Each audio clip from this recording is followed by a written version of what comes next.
Hello everyone, welcome to our channel Biochem Mentor. I am Nasiya. ഇന്ന് നമ്മൾ discuss ചെയ്യാൻ പോകുന്നത് മെഡിക്കൽ എഡ്യൂക്കേഷൻ ഡിപ്പാർട്ട്മെന്റിന്റെ ബയോകെമിസ്റ്റ് എന്ന പോസ്റ്റിനെ കുറിച്ചാണ്. നോട്ടിഫിക്കേഷൻ വന്നിട്ടേ ഉള്ളൂ, സിലബസ് ഇതുവരെയും വന്നിട്ടില്ല. എങ്കിലും മെഡിക്കൽ എഡ്യൂക്കേഷൻ ഡിപ്പാർട്ട്മെന്റ് ഇതേ പോസ്റ്റിലേക്ക് 2008 ബയോകെമിസ്റ്റ് എന്ന പേരിൽ തന്നെ നോട്ടിഫിക്കേഷൻ വിളിച്ചിട്ടുണ്ടായിരുന്നു. അന്നത്തെ സിലബസ് പ്രകാരം നമുക്ക് എന്തൊക്കെ പഠിക്കണമെന്ന് ഡിസ്കസ് ചെയ്യാം. അതിനു മുന്നേ ആയിട്ട് ലേറ്റസ്റ്റ് ആയിട്ട് വന്നിട്ടുള്ള ബയോകെമിസ്റ്റിന്റെ നോട്ടിഫിക്കേഷൻ നോക്കാം. Category number 232/2024, department medical education, name of the post biochemist. നല്ലൊരു സ്കെയിൽ ഓഫ് പേ തന്നെയുണ്ട്. 51,400 മുതൽ 1,10,300 രൂപയാണ് സ്കെയിൽ ഓഫ് പേ വരുന്നത്. നമ്പർ ഓഫ് വാക്കൻസീസ് 1 ആണ്. ദെൻ ഏജ് ലിമിറ്റ് പറയുന്നത് 18 to 39 വയസ്സ് വരെയാണ്. Qualification MSc in biochemistry. In the absence of those with the qualification, MSc in chemistry with the biochemistry or pure chemistry, applied chemistry, analytical chemistry. ഇത്രയും qualification ഉള്ളവർക്ക് ഈ ഒരു എക്സാമിന് apply ചെയ്യാൻ പറ്റും. പക്ഷേ MSc in biochemistry ഉള്ളവരുണ്ടെങ്കിൽ അവർക്ക് മാത്രമേ ജോലി കിട്ടത്തുള്ളൂ. ഓക്കെ, അപ്പൊ നിങ്ങൾ ഇതുവരെ അപ്ലൈ ചെയ്തിട്ടില്ലെങ്കിൽ എത്രയും പെട്ടെന്ന് അപ്ലൈ ചെയ്യുക. ലാസ്റ്റ് ഡേറ്റ് വരുന്നത് 4/9/2024 മെഡിക്കൽ എഡ്യൂക്കേഷൻ ഡിപ്പാർട്ട്മെന്റ് ഇതിനു മുമ്പ് ബയോകെമിസ്റ്റ് എന്ന പോസ്റ്റിലേക്ക് നോട്ടിഫിക്കേഷൻ വിളിച്ചത് 2008 അന്നത്തെ കാറ്റഗറി നമ്പർ 191/2008 ആണ്. അന്ന് 977 പേരാണ് ഈ ഒരു എക്സാമിന് വേണ്ടി അപ്ലൈ ചെയ്തിട്ടുണ്ടായിരുന്നത്. 20/6/2009 ഈ ഒരു എക്സാം അവർ നടത്തിയത്. അന്ന് സിലബസിൽ കൊടുത്തിട്ടുള്ള മെയിൻ ടോപ്പിക്കുകളാണ് biomolecules, physiological chemistry, enzymes, intermediary metabolism, bioenergetics, cell biology, molecular biology, biochemical basis of disease. അതായത് ബയോകെമിസ്ട്രിയിലെ ഇമ്പോർട്ടന്റ് ആയിട്ടുള്ള ടോപ്പിക്കുകൾ തന്നെ ഇൻക്ലൂഡ് ചെയ്തിട്ടാണ് അന്ന് 100 മാർക്കിന്റെ ഒരു എക്സാം അവർ കണ്ടക്ട് ചെയ്തിട്ടുള്ളത്. സോ നമുക്ക് തീർച്ചയായും ഈ ഒരു മെയിൻ ടോപ്പിക്സ് റെഫർ ചെയ്തിട്ട് തന്നെ പഠനം സ്റ്റാർട്ട് ചെയ്യാം. എന്തായാലും ഇതിലുള്ള ഒട്ടുമിക്ക ടോപ്പിക്കുകളും പുതിയ സിലബസിലും വരാനുള്ള എല്ലാ ചാൻസും ഉണ്ട്. സോ ഈ മെയിൻ ടോപ്പിക്കിൽ എന്തൊക്കെ സബ് ടോപ്പിക്കുകൾ ഇൻക്ലൂഡ് ചെയ്യും എന്നുള്ളത് നമുക്ക് മെഡിക്കൽ എഡ്യൂക്കേഷൻ ഡിപ്പാർട്ട്മെന്റ് തന്നെ ഈ അടുത്തായിട്ട് നടത്തിയ മറ്റ് 2 ബയോകെമിസ്ട്രിയുടെ എക്സാമുകളുടെ ബേസിൽ, അതിന്റെ സിലബസിന്റെ ബേസിൽ നമുക്ക് നോക്കാം. മെയിൻ ടോപ്പിക്സിലെ ആദ്യത്തെ ടോപ്പിക് ബയോമോളിക്യൂൾസ് ആണ്. അതുപോലെ മെറ്റബോളിസവും ഉണ്ടായിരുന്നു ആ മെയിൻ ടോപ്പിക്സിൽ, ഇന്റർമീഡിയറി മെറ്റബോളിസം. സോ ഇത് രണ്ടും കൂടെ മിക്സ്ഡ് ആയിട്ട് വരുന്ന ഒരു സിലബസ് ആണ് ഈ കൊടുത്തിട്ടുള്ളത്. ഇതെന്ന് പറയുന്നത് മെഡിക്കൽ എഡ്യൂക്കേഷൻ ഡിപ്പാർട്ട്മെന്റ് 2023 നടത്തിയിട്ടുള്ള അസിസ്റ്റന്റ് പ്രൊഫസർ ഇൻ ബയോകെമിസ്ട്രി എന്ന പോസ്റ്റിലേക്കുള്ള സിലബസ് ആണിത്. അപ്പം ഇതിനകത്ത് ഇവര് chemistry, metabolism and disorders of amino acids and proteins include ചെയ്തിട്ടുണ്ട്. അതുപോലെ chemistry, metabolism and disorders of carbohydrates, അതുപോലെ ലിപ്പിഡ്സിൻ്റെതും ഈ ഒരു സിലബസിൽ ഇൻക്ലൂഡ് ചെയ്തിട്ടുണ്ട്. അപ്പം ഈ ഒരു ഡീറ്റെയിൽ സിലബസ് വെച്ചിട്ട് നമുക്ക് പഠനം സ്റ്റാർട്ട് ചെയ്യാം. അപ്പം ഇതിനകത്ത് എന്തൊക്കെയാണ് കൊടുത്തിട്ടുള്ളത് നോക്കാം. Chemistry of amino acids and proteins, അതിന്റെ ക്ലാസിഫിക്കേഷൻ, അതായത് classification of amino acid, physical and chemical properties of amino acid, then structural organization of proteins, study of protein structure, function, relationship of proteins, then special proteins, അതായത് plasma proteins, immunoglobulins, ഇതിന്റെ techniques of detection, അതായത് plasma protein, immunoglobulins, ഇതിന്റെയൊക്കെ techniques of detection, separation and quantitation, ഇത്രയും പഠിക്കണം.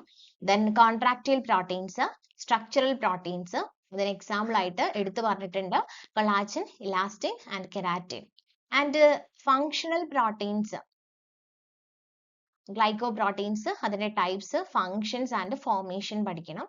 പിന്നെ haemoglobin, structure of hemoglobin, different types of hemoglobin, transport of oxygen and carbon dioxide, then buffering action, hemoglobin variants, hemoglobinopathies and thalassemias, myoglobin, then heme synthesis and breakdown, porphyrias and jaundice. Then disorders of hemopoietic system, ferrokinetic studies, hemoglobinopathies, immunoglobinopathies, porphyrias and their lab diagnosis, coagulation studies, inborn errors of amino acids and protein metabolism, abnormalities in tissue protein, inherited and protein folding disorders, prions. ഇത്രയും topics ആണ് amino acid and proteins ഇതിനകത്ത് പഠിക്കാനുള്ളത്. അപ്പൊ ഇതിന്റെ metabolism വരുന്നുണ്ട്, chemistry വരുന്നുണ്ട്, disorders വരുന്നുണ്ട്. Then കൊടുത്തിട്ടുള്ളത് chemistry, metabolism and disorders of carbohydrate. അതിനകത്ത് കൊടുത്തിട്ടുള്ള topics chemistry of carbohydrate, classification and biological importance, chemistry and functions of monosaccharide, disaccharides and polysaccharides, including glycosaminoglycans. Then metabolism of carbohydrates, TCA cycle and biological oxidation, major and minor metabolic pathways, steps, significance, regulation and interrelationships, etc.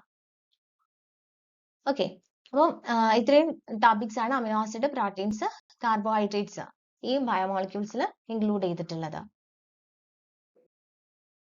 Next chemistry, metabolism and disorders of lipids. Chemistry of lipids, classification and biological importance, chemistry and functions of triglycerides, phospholipids, glycolipids, fatty acids, cholesterol, lipoproteins and prostaglandins. Metabolic profile of different organs, liver, skeletal muscle, cardiac muscle, brain, kidney, erythrocytes, adipose tissues, lens and retina. Then metabolic interrelationships and metabolic alterations in starvation and obesity, ketosis, atherosclerosis, fatty liver, lysosomal storage disorders, dyslipidemias and their lab diagnosis, organic aciduriasis and their laboratory diagnosis, regulation of glucose levels in body fluids, diabetes mellitus, metabolic alterations, complications and biochemical basis of management, biochemical basis of complications in diabetes mellitus and secondary degenerative changes associated with diabetes mellitus, glycogen storage diseases, galactosemia, reducing substances in urine and aids to laboratory diagnosis of these disorders, inborn errors of carbohydrate metabolism. അപ്പൊ ഇത്രയും topics ആണ് ലിപ്പിഡ്സിൽ വരുന്നത്. So ഇപ്പൊ നമ്മൾ biomolecules discuss ചെയ്തു, അതുപോലെ തന്നെ intermediate metabolism discuss ചെയ്തു. Then biochemical basis of disease, കുറച്ച് ഡിസീസ് ഒക്കെ ഈ മെറ്റബോളിസവുമായിട്ട് റിലേറ്റ് ചെയ്ത് നമ്മൾ പഠിക്കുന്നുണ്ട്. ദെൻ ഇതിനകത്ത് വരുന്ന മറ്റൊരു ടോപ്പിക്കാണ് എൻസൈംസ്. സോ എൻസൈംസിൽ ഏതൊക്കെ ടോപ്പിക്കുകൾ ഡിസ്കസ് ചെയ്യണം നോക്കാം. എൻസൈംസ് ഇതും assistant professor in biochemistry, medical education department 2023 കൊടുത്ത സിലബസിലെ ചെറിയൊരു പോർഷൻ ആണ്. എൻസൈംസ്, അതിന്റെ classification, mechanism of action, factors affecting enzyme activity, inhibition and activation of enzyme activity, regulation of enzyme activity, isoenzymes, clinical enzymology, diagnostic and therapeutic application. ഇത്രയും ടോപ്പിക്കുകളാണ് assistant professor in ബയോകെമിസ്ട്രിക്ക് include ചെയ്തിട്ടുണ്ടായിരുന്നത്. ഇത് എൻസൈമോളജിയുടെ detail ആയിട്ടുള്ള മറ്റൊരു syllabus ആണ്.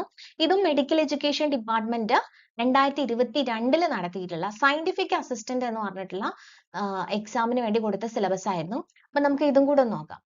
Nomenclature and classification of enzyme, energy of activation and its significance, enzyme specificity, measurement and expression of enzyme activity, definition of unit, international unit, katal, coenzymes, classification, vitamin and non-vitamin coenzymes, mechanism of enzyme action, active site, mechanism of enzyme action, general acid-base catalysis, covalent catalysis, proximity and orientation effects, role of metal ion in enzyme catalysis, mechanism of serine proteases, chymotrypsin, isozymes and ribonuclease. Then enzyme kinetics ആണെങ്കിൽ order of reaction, progress curve for enzyme catalysis reaction, Factors affecting the velocity of enzyme catalysis reaction: enzyme concentration, temperature, pH, inhibitors and activators, Maclaurin-Menden equation, Km and Vmax values and their significance, Lineweaver-Burk plot and its physiological significance, enzyme inhibition, competitive, non-competitive, uncompetitive and mixed, allosteric and feedback inhibition with examples, suicide inhibition, dose response curve of enzyme inhibition, regulation of enzyme activity, covalent regulation, allosteric regulation, feedback regulation, multi-enzyme complex, mechanism of action and regulation. Then enzyme technology, isolation and purification of enzymes and criteria of purity, specific activity, industrial and therapeutic uses of enzymes, immobilization of enzymes and their application, designer enzyme, enzymes, ribozymes, serum enzymes in health and disease, diagnostic and therapeutic applications. അപ്പോൾ ഇത് കുറച്ച് detail ആയിട്ടുള്ള ഒരു എൻസൈമോളജിയുടെ syllabus ആണ്. അപ്പോൾ നമുക്ക് ഇതും refer ചെയ്തിട്ട് പഠിക്കാൻ വേണ്ടിയിട്ട് യൂസ് ചെയ്യാം. ബയോ എനർജറ്റിക്സ്. ബയോ എനർജറ്റിക്സിൽ സാധാരണഗതിയിൽ വരുന്ന ഇമ്പോർട്ടൻറ്റ് ടോപ്പിക്സ് ഏതൊക്കെയാണെന്ന് ഞാൻ പറഞ്ഞുതരാം. തൽക്കാലം അത് വെച്ച് നമുക്ക് പഠനം സ്റ്റാർട്ട് ചെയ്യാം. അവർ എന്തൊക്കെ ഇൻക്ലൂഡ് ചെയ്യും പുതിയ സിലബസിൽ എന്ന് പറയാൻ പറ്റില്ല. photosynthesis, cellular respiration, electron transport chain, oxidative phosphorylation and biological oxidation. ഇത്രയും ടോപ്പിക്കുകളാണ് ബയോ എനർജറ്റിക്സിൽ ഇമ്പോർട്ടൻ്റ് ആയിട്ട് വരുന്നത്. അപ്പോൾ പുതിയ സിലബസ് വരുമ്പോൾ അതിൽ ഏതൊക്കെ ഇൻക്ലൂഡ് ചെയ്യും എന്ന് അറിയില്ല. ദെൻ നമുക്ക് പഠിക്കാനുള്ളത് സെൽ ബയോളജിയാണ്. സെൽ ബയോളജിക്ക് നമുക്ക് അസിസ്റ്റന്റ് പ്രൊഫസർ ഇൻ ബയോകെമിസ്ട്രിയുടെ മെഡിക്കൽ എഡ്യൂക്കേഷൻ ഡിപ്പാർട്ട്മെന്റിന്റെ സിലബസ് തന്നെ ഫോളോ ചെയ്യാം. അതിനകത്ത് കൊടുത്തിട്ടുള്ള ഇമ്പോർട്ടൻറ്റ് ടോപ്പിക്സ് എന്ന് പറയുന്നത് cell structure, organelle, cytoskeleton and bio membranes, structure and functions, methods of separation and analysis, water, pH and buffers, Henderson Hasselbalch equation, buffer system, colloids, laws of mass action, surface tension, osmosis, diffusion. ഇത്രയും ടോപ്പിക്കുകളാണ് cell എന്ന ടോപ്പിക്കിൽ assistant professor in ബയോകെമിസ്ട്രിയുടെ സിലബസിൽ കൊടുത്തിട്ടുണ്ടായിരുന്നത്. അടുത്ത important ടോപ്പിക്കാണ് molecular biology. Molecular ബയോളജിയിൽ എന്തൊക്കെ topics വരും നോക്കാം. ഇവിടെ കൊടുത്തിട്ടുള്ളത് അസിസ്റ്റന്റ് പ്രൊഫസർ ഇൻ ബയോകെമിസ്ട്രിയുടെ സിലബസ് ആണ്. Molecular biology and techniques, purines and pyrimidines, their derivatives, nucleosides, nucleotides, nucleic acids, metabolism of purines and pyrimidines and disorders, structure and functions of nucleic acid, organization of DNA in cells, then replication steps വേണം, അതും prokaryotes-ന്റെയും eukaryotes-ന്റെയും, enzymes, fidelity, DNA repair, inhibitors, ഇത് കഴിഞ്ഞ് transcription, prokaryotes and eukaryotes, different types, DNA polymerases, post-transcriptional modifications, inhibitors. Then translation, prokaryotes and eukaryotes, steps, factors involved, post-translational modifications, inhibitors, protein folding and targeting, regulation of gene expression, prokaryotic and eukaryotic epigenetics, cell cycle, cell-to-cell adhesion, recognition, signaling, growth factors and cytokines, apoptosis, role of mitochondria, mitochondrial DNA, mitochondrial cytopathies, genetic basis of cancer, oncogenes, oncosuppressor genes, tumor markers, techniques in molecular biology, recombinant DNA technology, southern blotting, RFLP, PCR, genomic library, DNA fingerprinting, transgenics, gene knockout, stem cell biology, RNA interference, gene targeting, DNA microarray, gene therapy and vectors, molecular methods in prenatal and newborn screening, markers of chromosomal aneuploidy in maternal serum, NAT for fetal DNA in maternal circulation. അപ്പം ഇത്രയും ഒരു detail ആയിട്ടുള്ള ഒരു syllabus ആണ് ഇതിനകത്ത് കൊടുത്തിട്ടുണ്ടായിരുന്നത്.